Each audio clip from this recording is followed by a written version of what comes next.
We'll get started in just about 30 seconds or so, everyone. Welcome.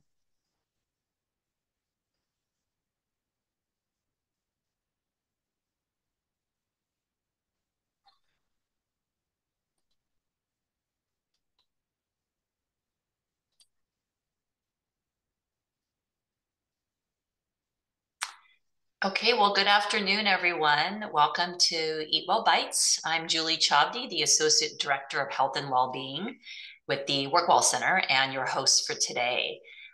Welcome to Eat Well Bites, which is sponsored by the USC Healthy Campus Eat Well Subcommittee. And today's topic is around navigating eating during the workday. Throughout today's session, you're welcome to use the chat to make comments or ask questions specific to today's topic. At the end, we'll share some announcements and ask you to fill out an evaluation form, as well as a raffle prize. And please make sure you're muted to minimize any background noise. And we will be sharing the slides afterwards with all of you. Next slide. So I wanted to just say thank you to our co-leads of the Eat Well Subcommittee, Professor Carrie Kreutzer with the USC Leonard Davis School of Gerontology and Keck School of Medicine, as well as Lindsay Pine, dining dietitian with USC Hospitality. And on behalf of our group, we are excited to continue our monthly bite-sized nutrition education webinars that occur during the first Thursday of every month, with the exception of next month with the holiday. The goal is to provide you with practical tips, hands-on demonstrations, and resources to support you to improve your health and quality of life through nutrition and healthy eating habits. So I'd like to thank the members of the subcommittee as well for working really hard to help create a health-promoting food environment here at USC and all the resources and programs and initiatives to come. Next slide. And as always, we invite you to move during today's session. So you're welcome to stand at any time, stretch, or move in any manner that feels best for you. And on the next slide, I'd like to introduce our presenter for today. We have Laura Kaufman, who is a clinical preceptor and internship coordinator for the Coordinated Program in Nutrition and Dietetics with the USC Leonard Davis School of Gerontology. And it's my pleasure to introduce Laura. Thank you, Julie. And thank you all so much for joining us today, whether we're on your lunch break or just a quick break during your day. So today we're going to go through some common barriers to healthy eating during the workday. I know that's a common challenge, how we can try to optimize our eating environment, and then some tips I have for you for creating some healthy meals and snacks. So I want to just start off with kind of hearing from you guys, and you can put your answer in the chat. What does your eating tend to look like during the workday? Do you bring your lunch? Do you go out? What are some go-to lunches that you like, or are you more of a snacker or a grazer throughout the day?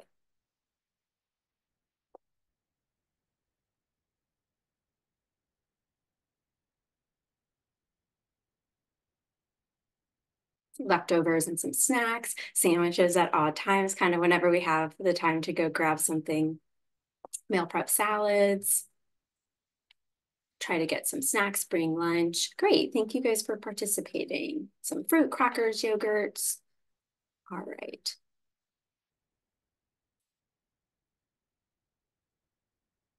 So I want to start off by kind of looking at our hunger and how that can affect the choices that we make throughout the day when it comes to our eating.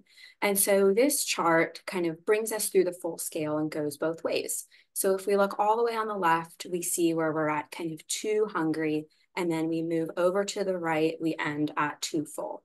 And so this is a component really of mindful eating, kind of trying to be more aware of our eating.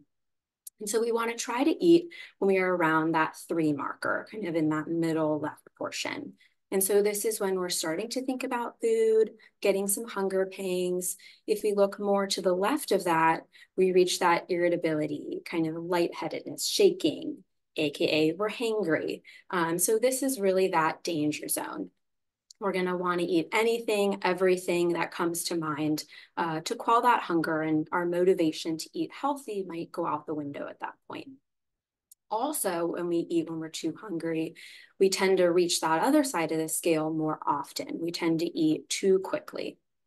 And so ideally, we're eating more slowly, and we're giving ourselves some time for our body to actually sense our fullness. And so we want to try to start eating, like I mentioned, around that 3, and then stop eating when we reach kind of that 7 point where we are satisfied, we're comfortably full. When we continue eating past that is when we tend to feel, well, we could feel nauseous, really overly full.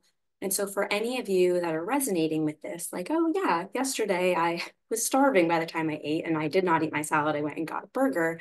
I would just encourage you to try to think about those cues and pay a little more attention to kind of how you feel while you eat and what point you are when you decide to have a meal. And I'll reference back to this throughout our session today and talk about some ways we can kind of avoid being on the far ends of those scale. And so one more question for you guys. I have 2 more throughout our talk today. What are some of the challenges that you face to consuming nutritious food during the workday, whether you're at an office or whether you're working at home?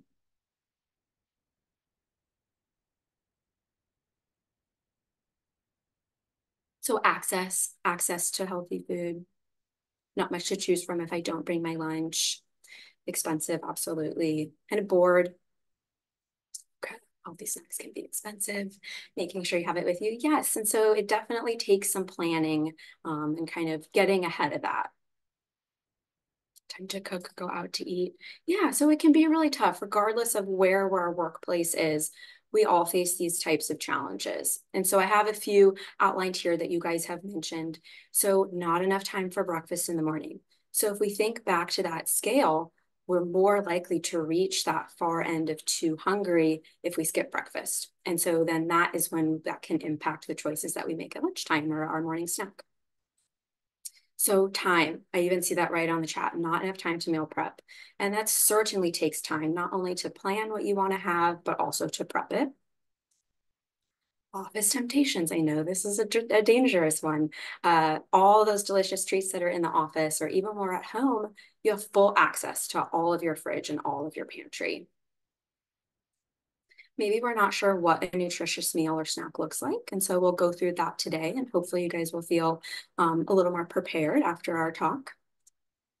Waiting till you're famished to eat. We've all had it happen. You're engrossed in a project or you're jumping from meeting to meeting. And then again, by the time we do have the time, we're famished and we're going to gravitate maybe toward those higher carb meals that are going to be really satisfying.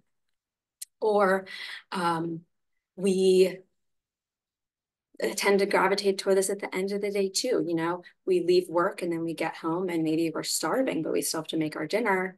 I know I do this. I start snacking while I'm cooking and then I'm not really hungry anymore, but I've made this meal. I'm going to eat that too. So we kind of have like first dinner, second dinner. Lack of time during the day to take a break. That's another time where we get into that mindfulness. If we're eating at our desk, we're less likely to kind of pay attention to how we feel. We also may be more likely to gravitate toward an option that is really quick to eat that we can just get down and get back to work or whatever is the closest restaurant or option close to us to get. And so how can we try to set ourselves up for success, recognizing that we're going to face these challenges day after day? And so first, I'll start with eating breakfast. I know a lot of people tend to skip breakfast in the morning, and it doesn't need to be something elaborate, doesn't need to be a big time sucker. It can be something that you throw together in the morning, or if you're more of a planner ahead, maybe you can throw some together the night before or on the weekend. We really just want to aim for something that's balanced and going to hold us over for a little bit. So maybe we have a little bit of a sweet tooth in the morning and we want maybe some toast with some fruit on it and some peanut butter, or we go for a more savory, like some hard-boiled eggs, either on bread with avocado or on the go. We like our oatmeal or smoothies, just some quick ideas for you. Packing snacks. I saw a lot of you guys mention often snacking throughout the day. And so this is a great place to start, especially if prepping a whole meal seems like a little bit too much of a leap right now. Prepping lunches when you can. And this, again, doesn't need to be an elaborate thing that you make. It can be leftovers from the day before, leftovers from dinner. The more that you bring in food for yourself, the more that you're spending that time, the less likely you are to get something in the office or go out to eat because you have put all of that time and energy into it. Make decisions early. So many of you have probably heard, don't go to the grocery store when you're hungry. You're going to end up with A lot of things that were maybe not on your list or whatever sounds really good at the time. Kind of similar concept when we're deciding what we want to eat. When we wait till we're really hungry, we might gravitate towards some of those less nutritious options. So try to have a game plan beforehand. What restaurant do I want to go to? I know I love looking at menus ahead of time. So try to kind of have a little plan for yourself. Eat lunch away from your desk. So this gives you a little mental break so you can come back more refreshed for your afternoon. Also gives you the chance to kind of sense when you're starting to get full to prevent eating too much. And avoiding skipping meals. I kind of recommend sitting within that 3 to 5 hour range for a snack or a meal. This can help maintain your focus and your energy. And also we're kind of trying to control the meal choices throughout the rest of the day. And so how can we optimize our eating environment? So I have one last question for all of you. When we think about what's within arm's reach, so what do we not even need to get out of our chair to eat? What is in your desk drawer or what is in your cabinet near your desk? What are your kind of go-tos that you have stashed away?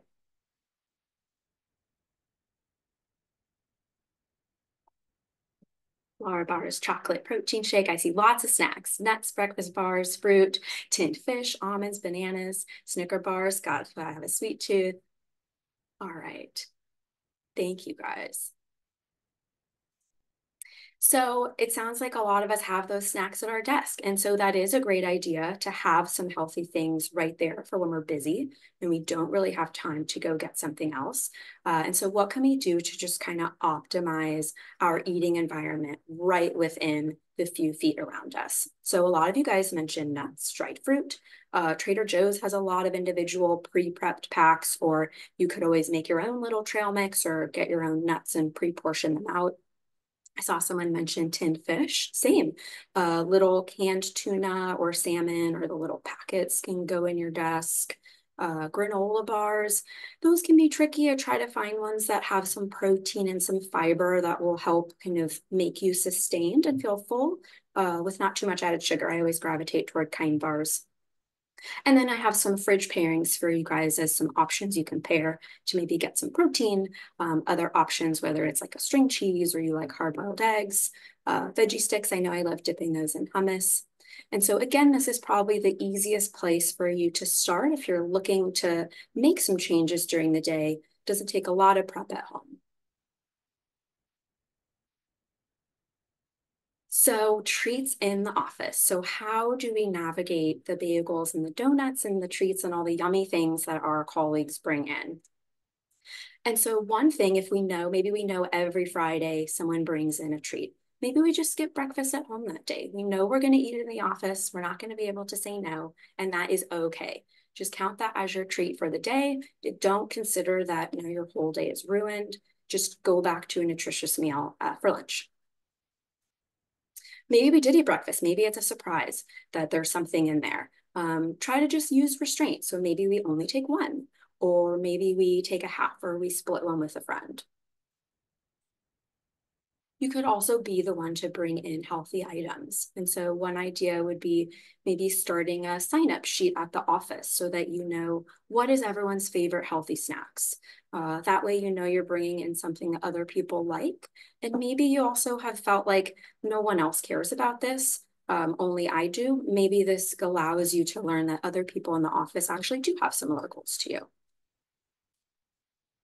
So what about when we're working at home? So think about psychology and what is kind of at our eye level and what is going to be the easiest for us to access and see. And so can we make those be our nutritious options that are front and center? Also think about what happens when you get hungry. And so again, we've talked about if we get really busy at work, now we're hungry. I don't want to go wash and cut all these vegetables. I don't want to go hard boil all these eggs.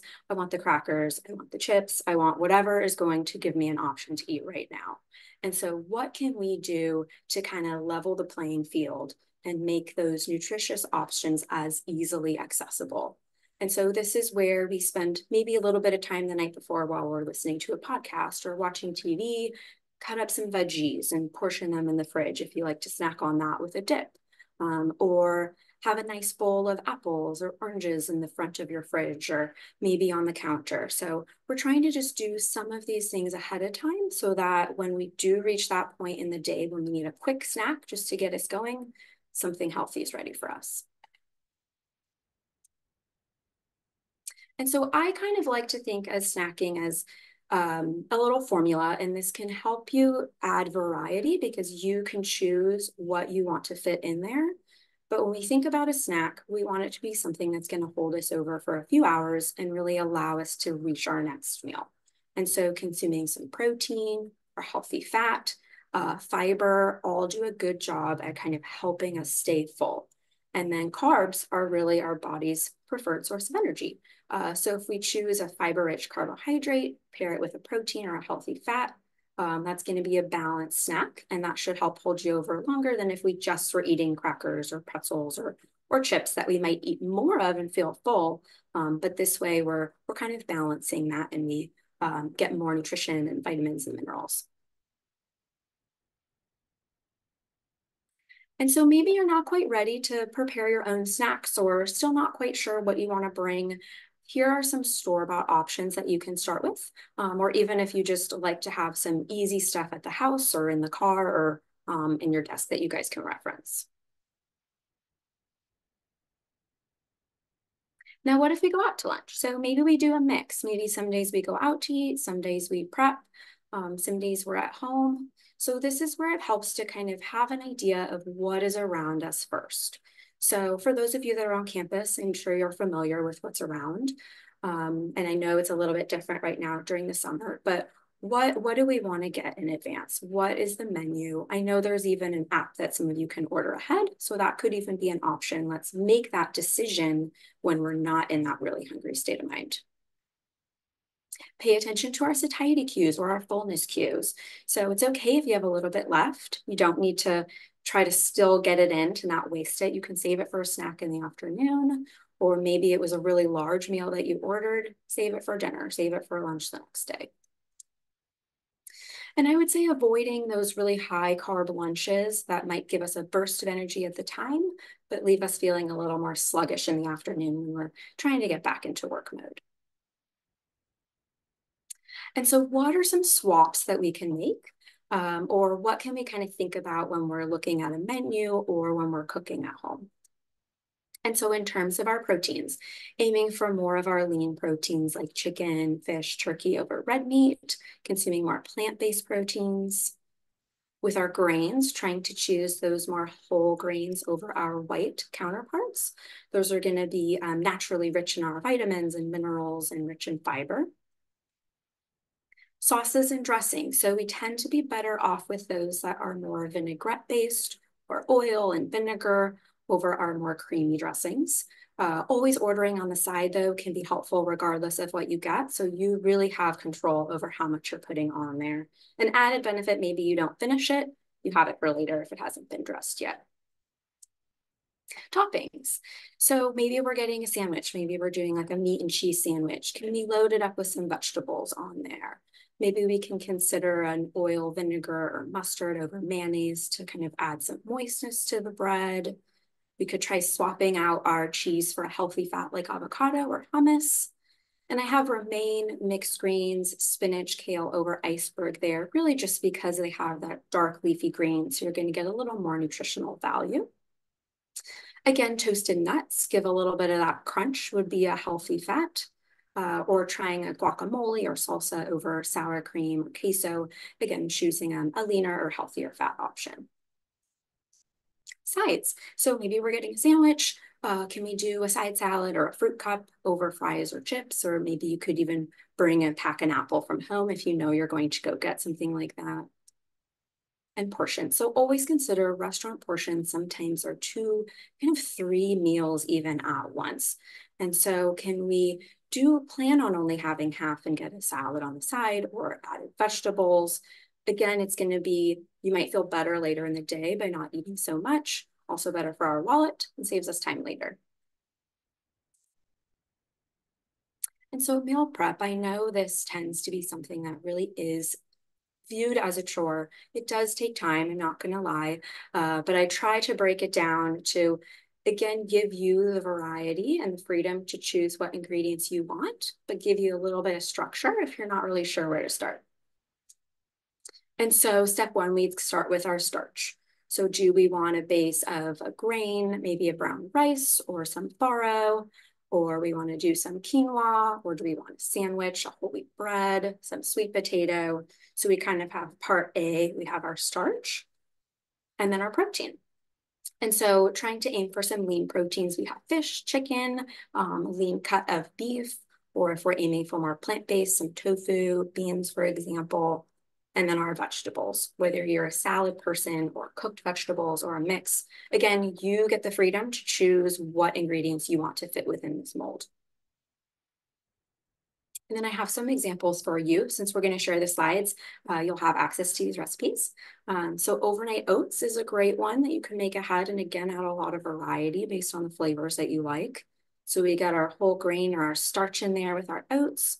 Then we get some protein from the yogurt. Then you can add chia seeds for a healthy fat, or some fruit, some nut butter. You can even, they last for several days too. So you can always kind of make them for the week, throw in different ingredients in each one and find the ones that you like. Egg muffins I like as well. These can also be frozen. So maybe we don't want to eat 12 of these in a week, no problem. You can save some in the fridge and then throw some in the freezer for later use. Then when it comes to lunch, so mackerel bowls or salads. So I've kind of put it in that same formula as on the previous slide where we had step one was starch, step two, protein, step three, veggie. So same kind of thing here. You can throw in what you'd like, and then again with variety. And so one way that I find it pretty easy to make these bowls is do your prep, almost kind of like you have a buffet in front of you. I have my rice. Maybe I hard boiled some eggs, or I got some roast, maybe I made some extra chicken with dinner the other night. And then I have my corn and my tomatoes or whatever I want. And then you can just throw everything in your containers and you're good to go for the week. So I know we all think of sandwiches. You can always do wraps, kind of use the same ingredients, burgers, or turn your snacking into a lunch if you tend to be more of a snacker. And I kind of have that plate image there for you with the fruits and veggies on one side, whole grains, healthy protein on the other. So I just say choose three, and you can kind of have a more snack-like lunch. Lastly, hydration. A lot of us kind of forget to drink water throughout the day, but sometimes when we think we're hungry, we're actually just thirsty. And so if you're a person that gets sick of water or isn't that keen on water, I have some other options here for you guys. Seltzers, teas, infused waters. I know people will drink coffee as well. So just trying to aim for that hydration throughout the day. And so that is my last slide. I think my takeaway would just be to start somewhere. You don't need to do everything at once. Maybe you want to try bringing snacks a couple days a week or meal prep once a week. We're much more likely to kind of keep our changes if we start small. Thank you so much, Laura. Such really, really useful information for navigating office eating, and whether you're at home or in the office, and ideas for healthier meals. We do have two questions here. One is around produce delivery, and just something in the chat that Greg Harlan put, if anyone has produce delivered to the office for staff and faculty, feel free to chime in. That came up, and then someone commented that the farmers market is a good place to start. I don't know if you have any other thoughts on organizations that might do that. The only one I actually see Greg put in the chat too is the imperfect foods or imperfect produce. I know is one. I kind of love that because it's ones that aren't the most pretty that someone might not pick, but there's nothing wrong with it. And so I think that's a great way to do it.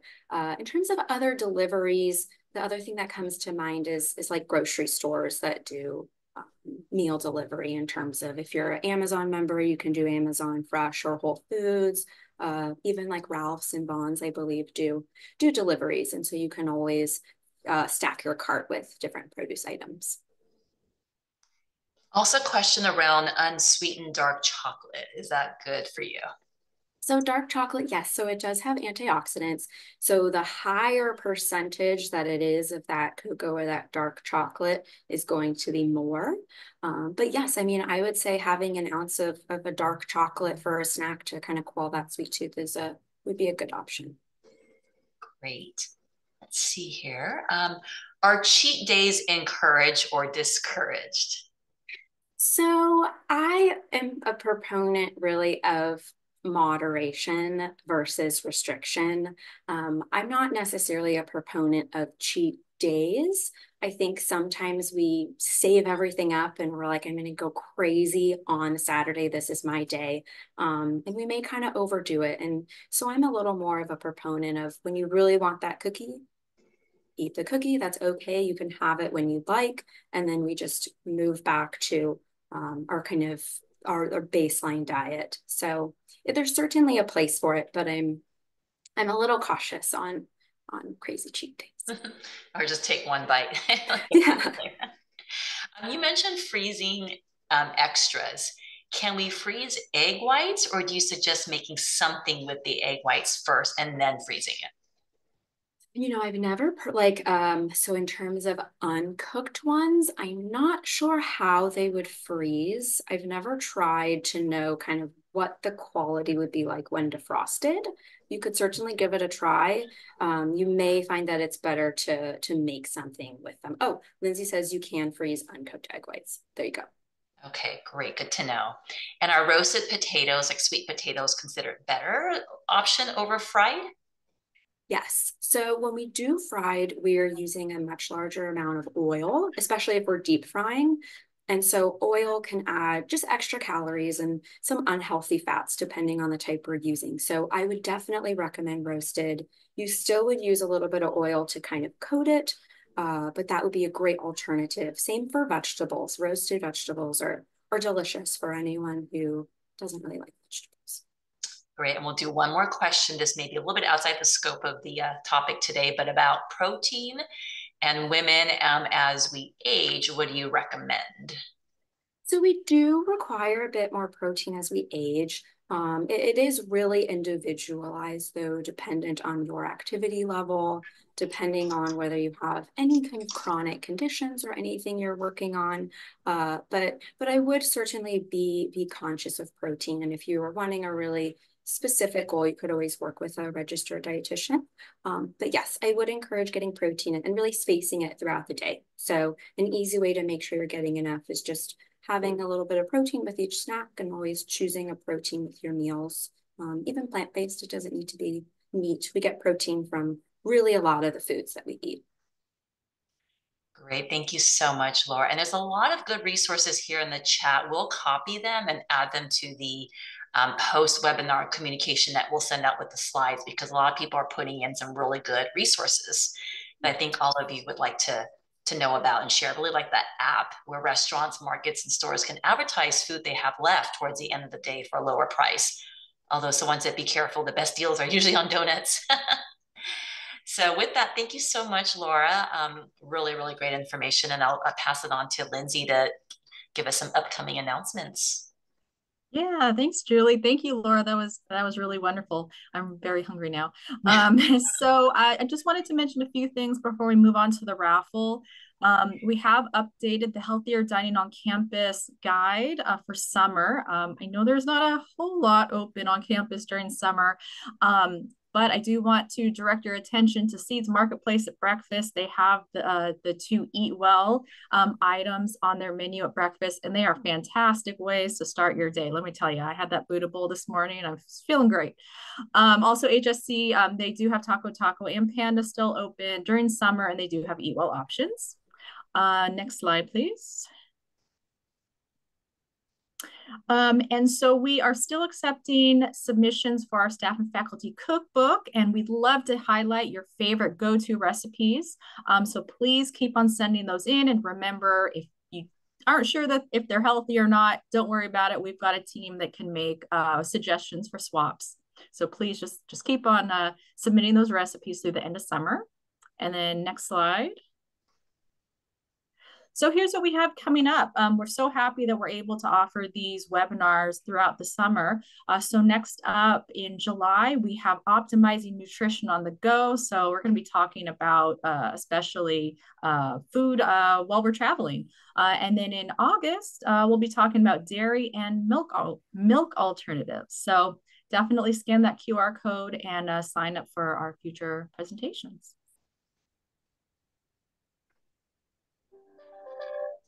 Great, next slide. Okay, last slide. Thank you all. Please fill out the evaluation form. It's just a quick form. You can scan the QR code or we'll send you the link in the chat or afterwards. Your feedback is really important, especially suggestions for future topics. And with that, we will do our raffle for those who entered the raffle. If you don't mind, stop sharing your screen, Laura. We'll pull up our little raffle wheel and we'll spin the wheel to see who our lucky winner is for a $25 gift card. And Suzanne will be in touch with you to coordinate delivery of your gift card. Anne Harada, congratulations, Anne, for being our lucky raffle winner. And we're right at time, so thank you everyone for being here today. We will see you all next month. And we'll send you, I don't think registration is open just yet. We will send you an announcement once it opens, but pencil that in, July 11th at 12:15.